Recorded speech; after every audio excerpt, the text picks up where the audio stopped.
So you're here because, well, you want to get smart, fast. Get the core knowledge, minus the fluff. Exactly.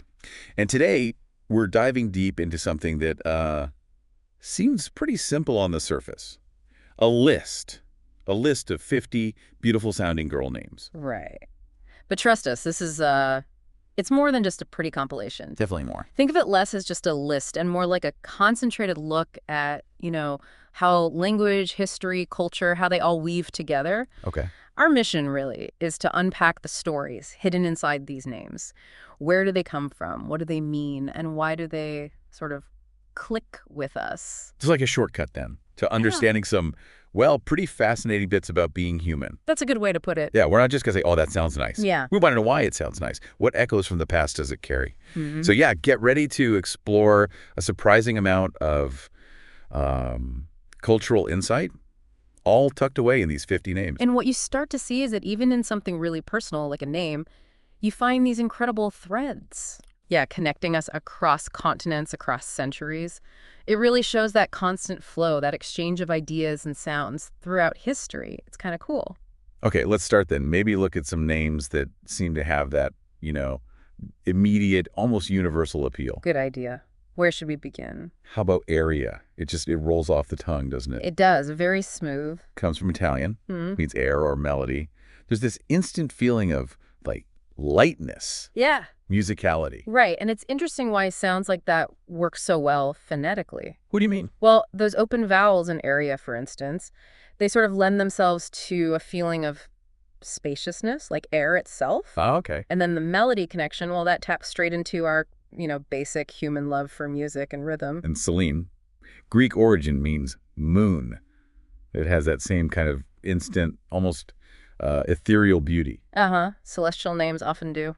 Is there something about, like, stars and moons that just always grabs our imagination? Well, think bigger picture. Across so many cultures, the moon's been this really powerful symbol. Mm-hmm. Mysteries, cycles, the feminine. So, yeah, a name like Selene plugs right into those really deep-seated associations we have. Looking at the whole list, the 50 names, what really jumps out is just how, wow, international it is. Totally. We're talking Latin, Igbo, Cornish, Welsh, Germanic, Italian, French, Hawaiian, Greek, Spanish, Slavic, Japanese, Basque, Hebrew, Dutch, Arabic too. It's a real map of language influence. That's definitely one of the first key takeaways, isn't it? This isn't just one tradition's greatest hits. No. It really shows how sounds, concepts they've traveled across huge distances, across different language families, over loads of time. Which makes you wonder. Exactly. What is it about certain sounds or certain meanings that lets them get picked up and, loved by such different cultures? Well, let's dig into some with really intriguing stories then. Like Elowen, that's Cornish. Right. It's elm tree.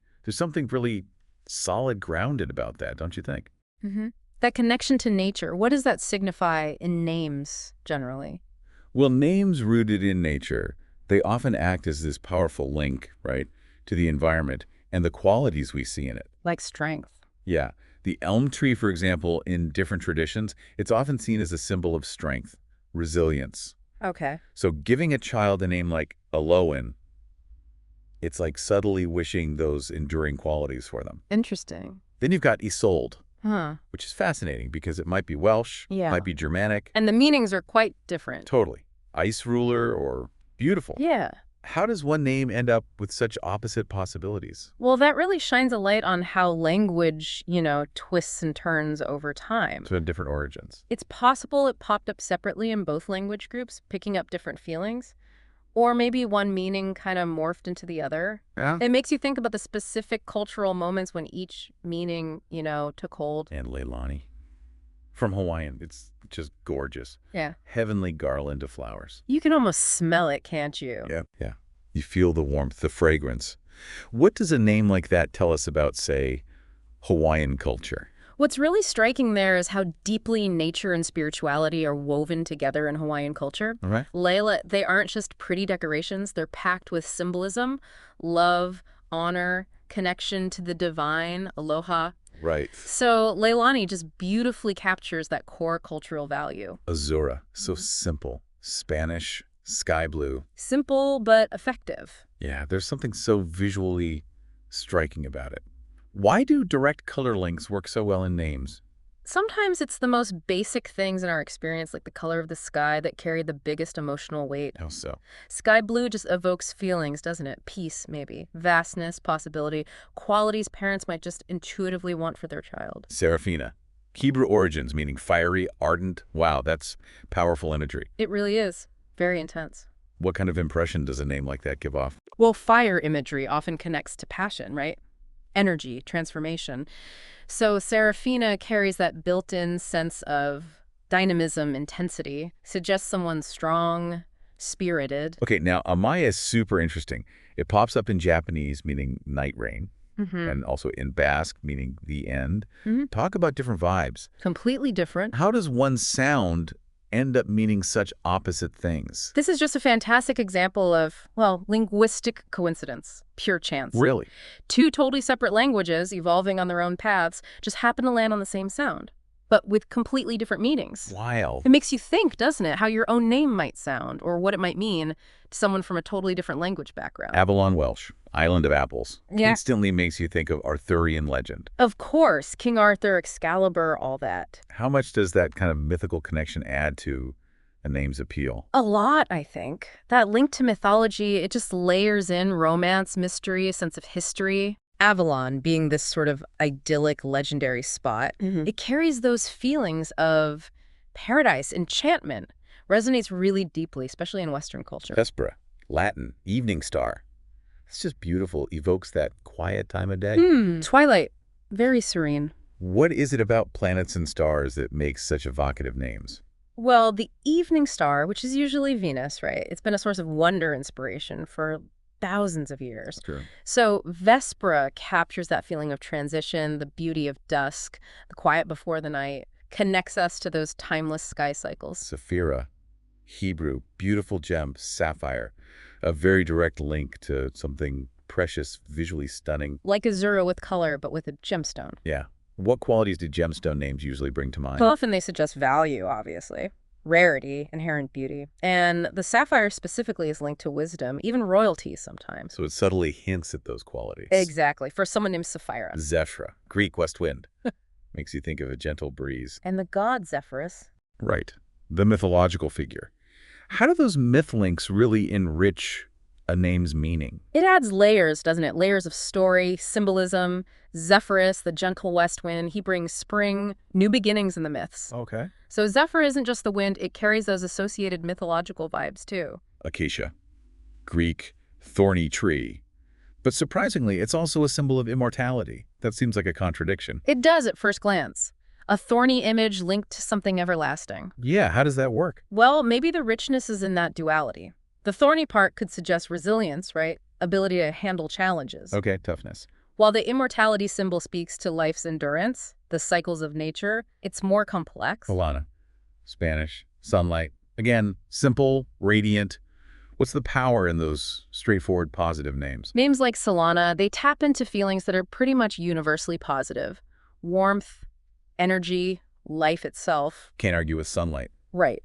The sun is fundamental, so a name like this just carries that built-in sense of light and optimism. Saren, Welsh for star. Another one from the sky. Simple, elegant. Very clean. What makes these short, punchy, evocative names so appealing? Sometimes being brief and clear just makes the impact stronger. Star, everyone gets that symbol. Wonder, guidance. Right. Saren just wraps up all that vastness and beauty in a neat little package. Aviva, Hebrew. Spring-like, fresh, dewy. That's such a lovely link to renewal. Very hopeful. What does a name like that suggest about, well, hope and new starts? Spring imagery is just inherently tied to rebirth, isn't it? Yeah. Growth, optimism. Aviva brings that feeling of freshness, vitality, suggests a life full of potential. Aletheia.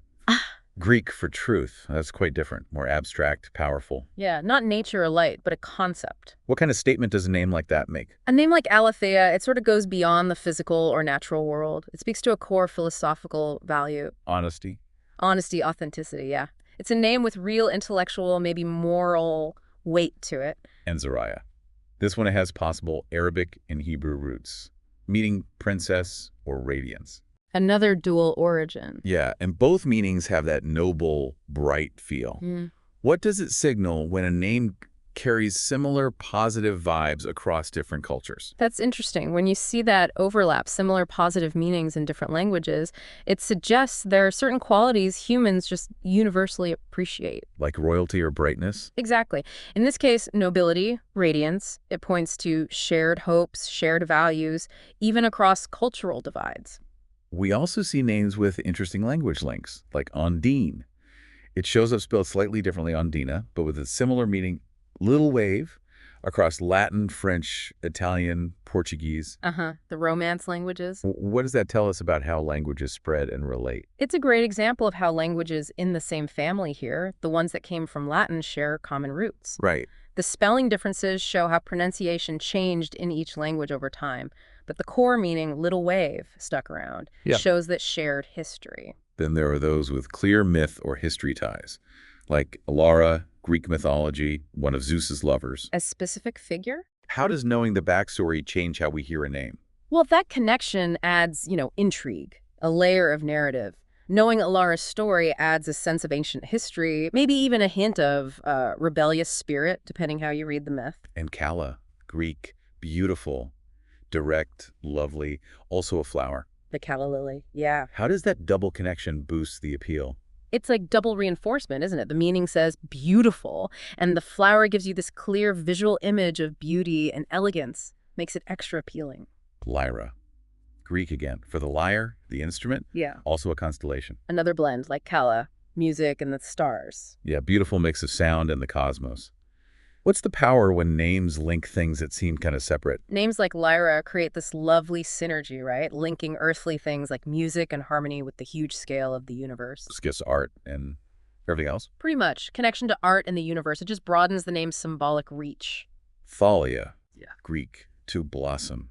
Another vibrant natural meaning. Plus, she was one of the muses in mythology. Right, the muse of comedy and idyllic poetry. So creativity and growth are tied together here.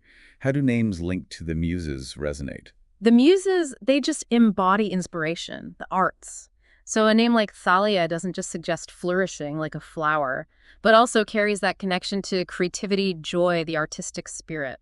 And looking through the list, there's a whole lovely bunch with meanings about positive qualities or states. Yeah, quite a few. Like Esme, esteemed or beloved.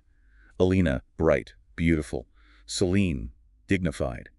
Evelina, desired, wished for. Mireille and Mireia, both to admire. Amabel, lovable. Lucienne, light. Leora, light for me. It seems like a lot of these beautiful sounding names have equally beautiful meanings. Is that just a coincidence, you think? I doubt it. Me neither. There's often a very deliberate choice happening in naming. Parents across cultures are drawn to names that suggest positive things they hope for their child. And the sound helps. Often, yeah, the sound reinforces that positive feeling. It works together. And flowers. A good number have floral connections too. Liliana, lily. Zinnia, flower. Ione, violet flower. Furella, little flower. Elodie, marsh flower. Flowers are such a classic symbol of beauty. Why do you think floral names just keep enduring? Well, flowers have always been linked with beauty, delicacy, the cycle of life. Floral names often bring a sense of grace, freshness, that connection to the earth's beauty. It's timeless. We even spotted a few with religious connotations. Isabeau, pledge to God. Noelia, Christmas. And Sonara. Right, Sonara, a Cornish saint's name, even though the meaning isn't totally clear. How do religious beliefs shape naming? Oh, hugely. Religious beliefs often play a massive role in naming traditions. They reflect faith, devotion, connections to important figures, or holy days. Even if the original meaning is lost. Yeah, even then, the link to a saint, like with Sonara, can still carry real cultural weight and meaning for people. And finally, there's this lovely group that just evokes light. Oriana, dawn, Celeste, heavenly. Junia, youthful, but often linked to brightness. Syra, sun or maybe throne. Arinel, Welsh for silver reflecting light. Light is such a powerful, universally positive image, isn't it? Absolutely. Why do you think that is? Well, light is just fundamental to life, isn't it? And it's been a symbol of hope, clarity, new beginnings forever across cultures. Right. So names that evoke light just tap into those deep, primal, positive feelings. Suggest radiance, optimism, a bright outlook. So stepping back, looking at all 50, some really clear themes are popping out. Definitely. Nature, loads of nature, light, beauty itself is a meaning, strength, those mythology links. And this incredible international mix, the way influences weave together. Exactly. And it really makes you appreciate how these names, which seem so simple, are actually like tiny capsules. Capsules of history. Yeah, history and culture, the sounds themselves, where they came from, it all tells a story. It makes you think about how different cultures using their languages don't just describe the world, but load it with meaning, with value. And names are part of that. Precisely. Language is like this living tapestry, And names are some of the most detailed, intricate threads in it. They reflect a culture's values, its beliefs, its history. It's pretty amazing, actually, the depth, the richness you can find just by looking closely at a list of, well, beautiful-sounding girl names. It's a good reminder that there's almost always more going on beneath the surface. It truly is. Each name gives you a little window into a specific culture, or maybe a shared human feeling. Taking this kind of deep dive, you start seeing the everyday world with a bit more, nuance, appreciation. It definitely makes you wonder about all the other names you hear every day, doesn't it? Absolutely. What hidden stories are just sitting there in the names of people you know? It encourages that curiosity, right? A deeper look at the language we're all swimming in. So here's something for you listening to chew on. How do these names, with all their history and meaning packed inside, how do they shape not just how we perceive the person with the name, but maybe even how they see themselves, how they see their own place in the world? Think about that for a second. That's a really fascinating question, and it underlines how language, even just in a name, can subtly shape our identities, our connections. This whole exploration of these 50 names, it's really just one small example, isn't it, of the amazing insights hiding all around us, just waiting to be uncovered. All it takes is a little curiosity to start digging.